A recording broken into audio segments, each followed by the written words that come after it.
the 5 phases of the interview.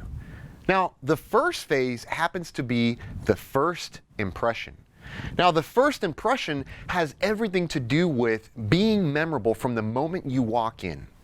You see, there's only one time for you to make a first impression because, well, everything after that becomes a second and a third and a fourth and a fifth impression, so on and so forth. So how do we set a hook early that we are the immediate hire decision on both a conscious and an unconscious level? Now, the second phase of the interview happens to be the small talk.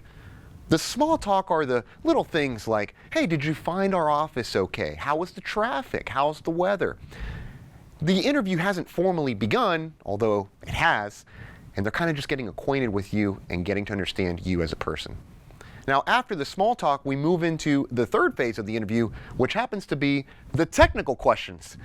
Now, the technical questions are where they truly understand and get a good judge of character for your airmanship. They get to know your true intentions.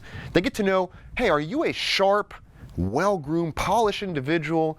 You're here for the long haul. You're a long-term value-add proposition.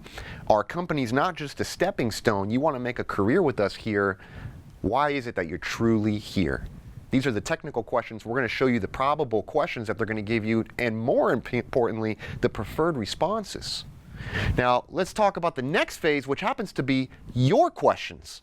See, with your questions, you have an opportunity to show them that this is truly the opportunity that you've been waiting for since the date of birth.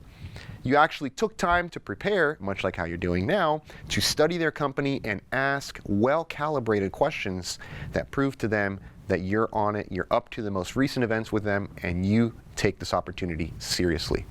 Now, the final phase of the interview happens to be the closing. In the closing, this is where you make your last impression. Not only do you make your last impression, but you make it the lasting. And if you're taking notes, you certainly want to write this down, probably in capital letters, that the last impression is the lasting impression. Now, we need to show presence here and thank them for the opportunity of a lifetime. And also, we want to make sure that we set the standard in them knowing that you are the immediate hire decision. You're not just going to stick out as, well, he was pretty good or she was pretty good. No. You set the bar. You set the standard. They have all these interviews lined up. You were the first one bright and early in the morning, and here comes the late afternoon. They're all wrapping up for the day, and you are still on their minds. How do you do that? We're going to show you right here. It starts with first impressions, so let's dive into it in detail right now.